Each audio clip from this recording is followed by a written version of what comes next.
Hi guys, so today we're going to learn about the theory of the firm. Okay, so we basically learn now about consumers and preferences, and right now we have to go to the other side, to the supply side. So the supply side is going to be simpler than the consumer. We are going to keep things very basic because we want a working model of supply. We're not going to get into complications and into all the complexities of the supply side. Instead, we're going to basically try to get the simpler model possible that will allow us to study markets. And this is the perfect competition, profit maximization model of the firm. So, what is a firm? A firm represents the production possibilities of households, individuals, corporations, or other businesses. So basically, a household that produces their own meals, they basically fix their yard. That's basically production possibilities, right? You spend time in different activities in the household to produce goods and services. Corporations, right? Basically, you have a corporation that produce consultancy services, but also may produce innovation in some particular area. So you have trade-off of how to use talent across these two possibilities. Other businesses, so you have a factory that produces shoes and jackets, and basically they have to use the inputs and labor in capital to produce this kind of two objects. And of course, there are trade-offs.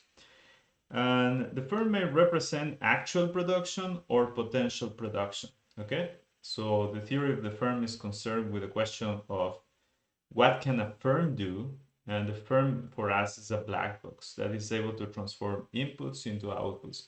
So what is the magic of Econ, right? So we don't need to specify exactly how firm will produce a jacket or a pair of shoes. We just know that firms input labor, they use machines that cost certain amount of money, and they also use pretty much materials such as leather, maybe, or plastic, and then we know the payments of these different inputs, and we know how much they will produce, basically as quantities of shoes or jackets, or maybe even as sales of shoes and jackets. And what we just observed is just inputs and outputs going out, and then we have something in the middle that we call firm. And we don't know really the material fabrication of these shoes. We don't care, and we don't want to model it mathematically. We're just going to describe through a function this transformation of inputs to outputs, right? So the object or the black box that will produce this mapping from inputs to outputs is called a production set. Okay, so a production set now is going to be a very general mathematical object that basically is a generalization of something you possibly saw in your undergraduate classes, which is the production function. So the production set, without further delay, is defined in the following way. So we start with L greater than one commodities. So there are more than one commodity in this world. There is a production vector or a plan, which is a vector in RL. Notice that in contrast with the consumer chapter, here the values of Y can have negative values. And in fact, these are going to describe the net outputs of L commodities. What is and net put is basically the difference between output and input. So whenever this net put is greater than equal than 0, we're going to call it output.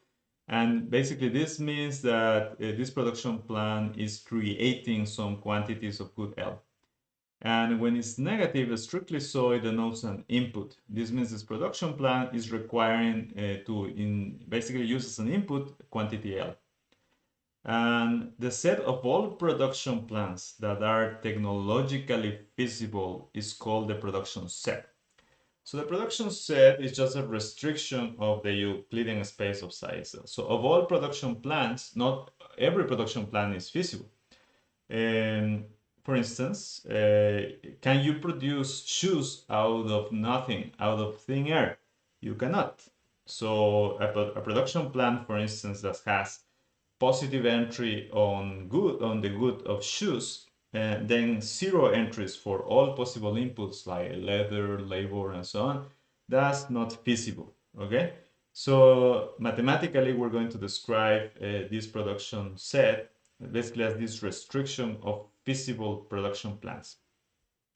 Now, obviously, any production plan that belongs to the production set is feasible, and any production plan Y that is not in the production set capital Y is not feasible. The production set is our data or the primitive of this theory. So right now we're going to assume that we observe this production set. Okay? Sometimes, right, we want to do something with the production set. For instance, we may assume that firms profit maximize subject to their technological capacities. So that means that we need more calculus-friendly way to describe the production set. And this is basically by means of what is called a transformation function. So the transformation function is just a generalization of this production function you learn possibly in undergrad. But I'm going to define it here mathematically, and so this is completely self-contained, so it doesn't matter if you don't know what is a production function. We're going to also introduce it today in the class. So the production set can be defined mathematically as all the production plans or vectors in the Euclidean space of size L, such that for a function capital F, which is a transformation function, if I evaluate the production plan inside, it gives me a number which is a scalar number, similar to the utility function, right? Which is less than or equal than 0. So the production plan, the transformation function is basically evaluating any production plan and telling me whether it belongs to the set or not. If it's less than or equal than 0, then it belongs to the set. If it is strictly greater than 0, it doesn't belong to the set. And importantly, when the production plan evaluated in the transformation function is exactly equal to 0, this happens whenever Y is an element of the boundary of the production set. So why do we care about the boundary of this set? Because these are the plans that are the most efficient plans. We're going to understand this later. But basically, these are things that happen at the top of the capacities of a firm. So imagine this shoe factory can produce at most 100 shoes, right? Using the most efficient way inputs. This is going to be a point in the boundary, right? But you can also waste a lot of inputs, right? Use double of inputs or throw away half of them. And that is also a physical production set, but it's not an efficient one, okay? So points in the boundary of the production plan are going to be eventually efficient plans, right? So now I can describe the same set by using basically this transformation function. Now, the set of all y's that belong to this boundary, so that means f y is equal to 0 exactly, is called the transformation frontier. Now, so I can define an important quantity now, which is the marginal rate of transformation. So this is the analogous of the marginal rate of substitution in the utility theory. And basically this means that I take the transformation function and I take the partial derivative with respect to the quantities of good L. And then in the denominator, the partial of the transformation function with respect to the quantities of good K. And this gives me the marginal transformation between goods L and K. Notice that here you may have, for instance, L an output and K an input, in which case this is telling you the percentage change of 1 unit of input K in creating 1 unit of output L. Now imagine L and K are both inputs.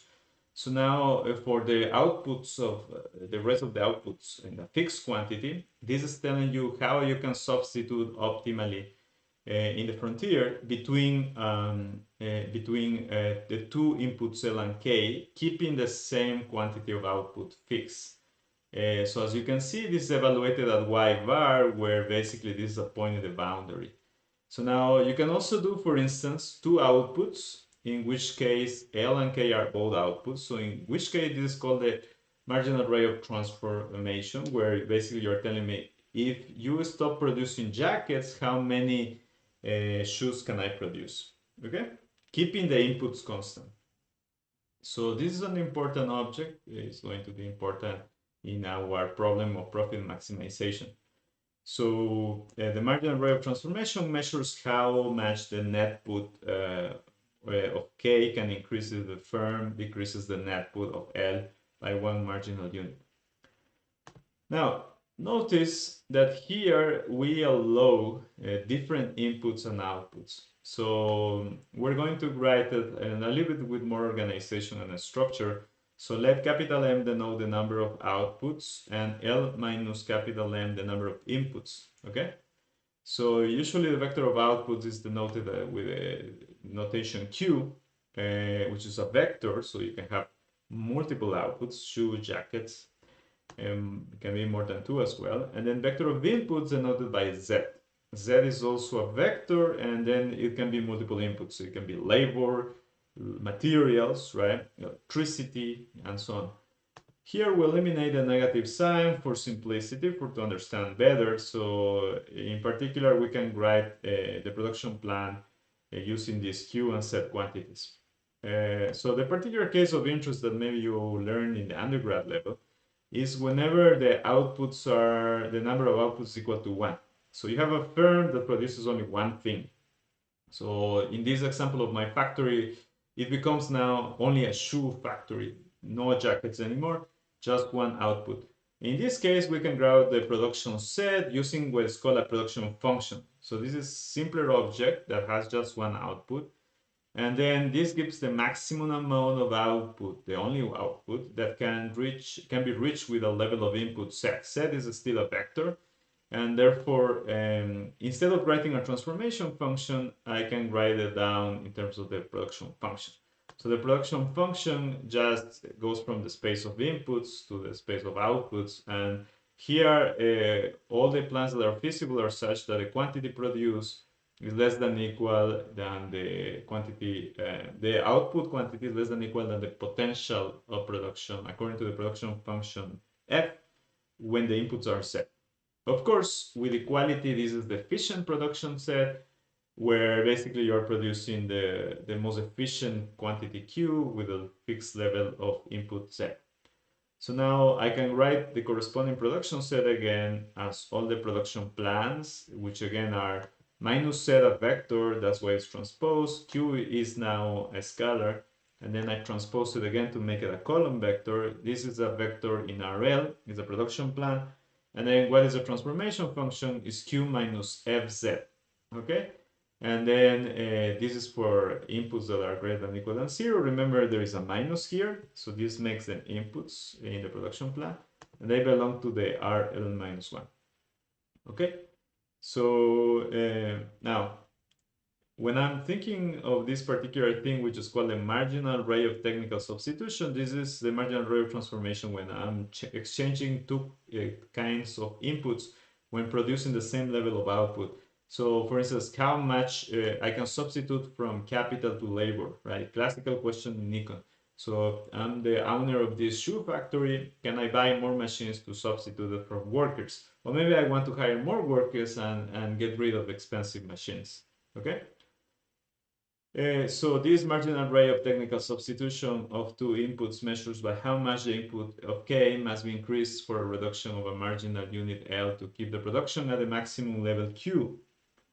This is analogous, of course, to the marginal rate of substitution in consumer theory, where we ask how much of demand one good can change with respect to other to keep utility constant. Here instead, we want to keep the production level of Q constant, and then we are substituting the different level of inputs. Okay, so right now I'm gonna give you kind of a list of properties of production. This is analogous to the list of properties on binary preferences. So our primitive now changed. Instead of preference, I have my production set. And this production set, I will actually give you properties on them.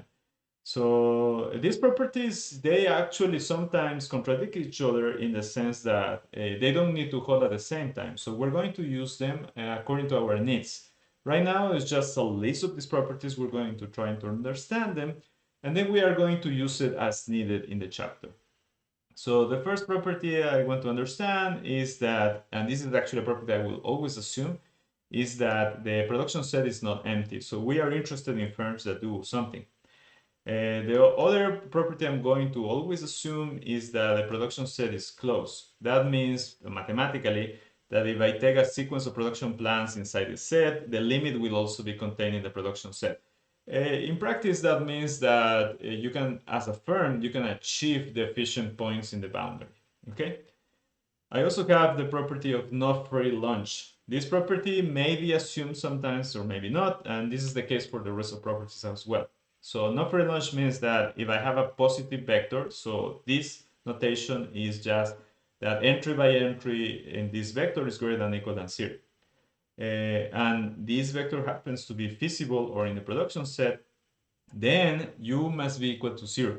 Because else you will have a positive production of shoes out of thin air, so no input, right? So to have inputs, you need some negative entries, okay? So there's other possible property we will use is the possibility of inaction. So that means that sometimes firms will be assumed that they can do nothing, okay?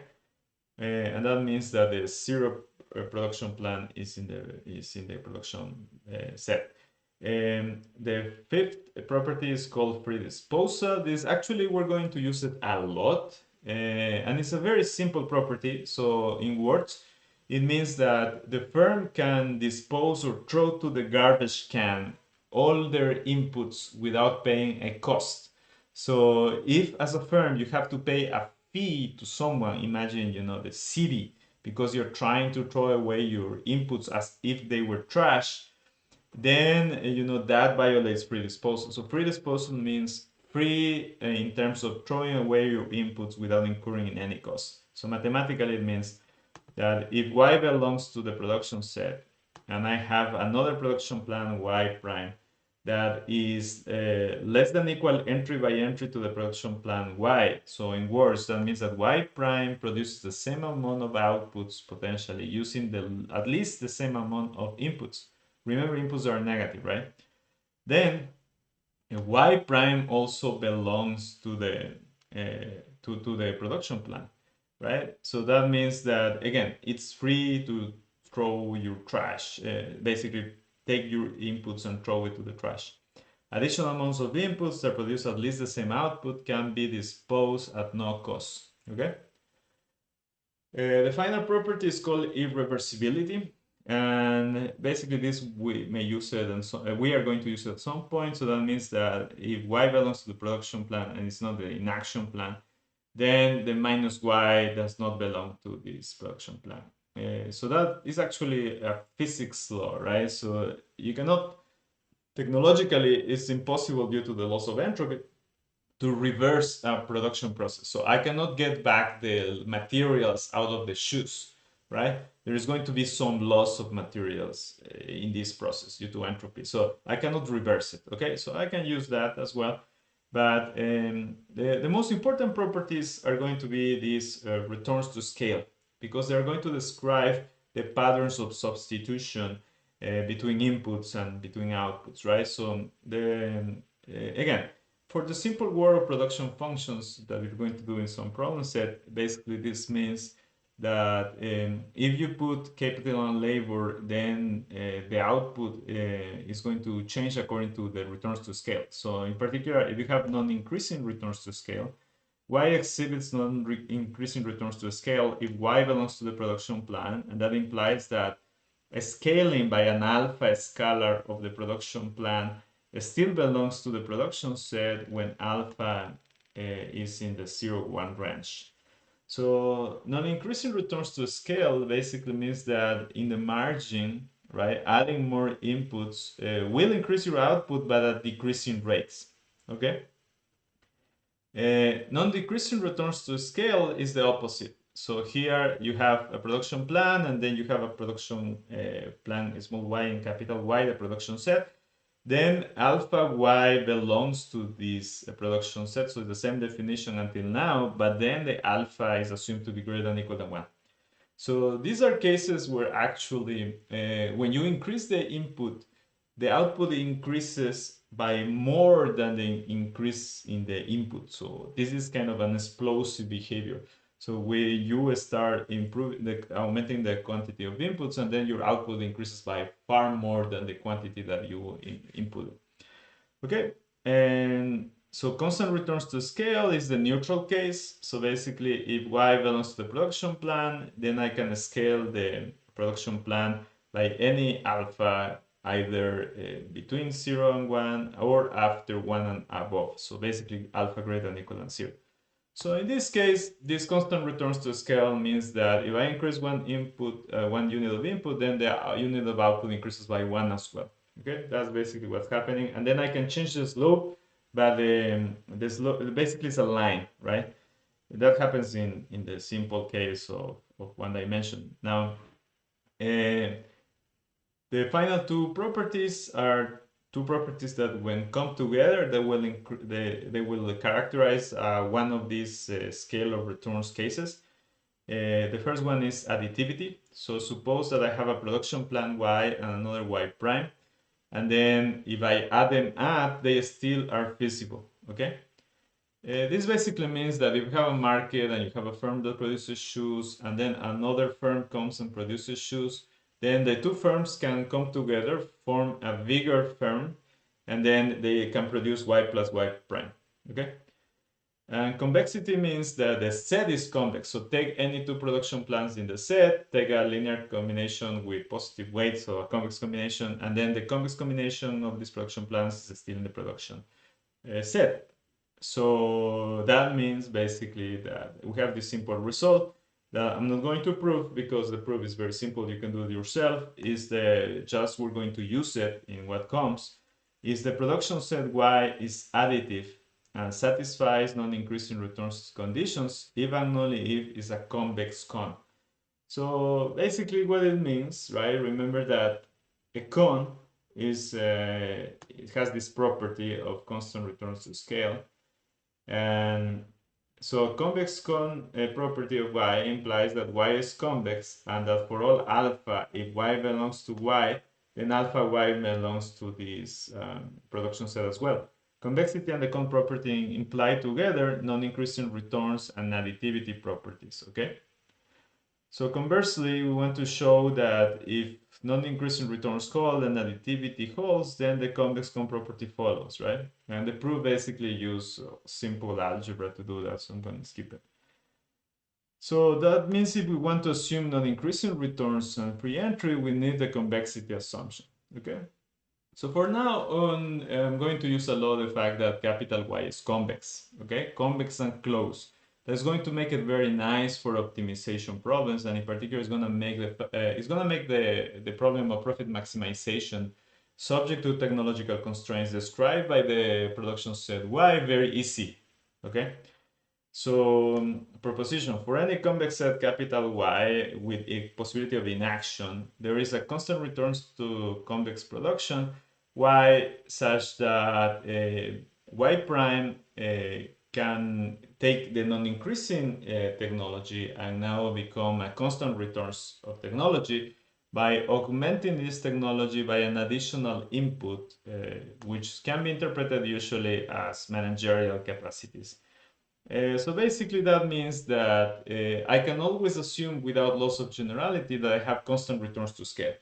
Because take any non-increasing returns, and then I can imagine this additional input that is called managerial capacities, and then augment the original production set by this additional input, and therefore have a new production set in a higher dimension. Now it's flat. So I have a parametric example so you understand what's going on. So imagine we have one output and one input. So shoes out of labor. This is the alpha parameter that tells you that this is non-increasing. So basically alpha being between 0 and 1 means that by one additional unit of labor, I cannot produce exactly one unit of shoes. It need to be less than 1. So take that original production function, that's non-increasing returns, now augmented by a efficiency and observed input. And now I create this new thing called the expanded production function, which is z to the alpha omega to the 1 minus alpha. And then we have the lambda set of omega, lambda q, and lambda positive. That basically gives you that if I multiply this vector of inputs by lambda and the outputs by lambda, and I input them together here, you will see that lambda gets out. So that means that this is actually homogeneous of degree 1, which is constant returns to a scale. Okay?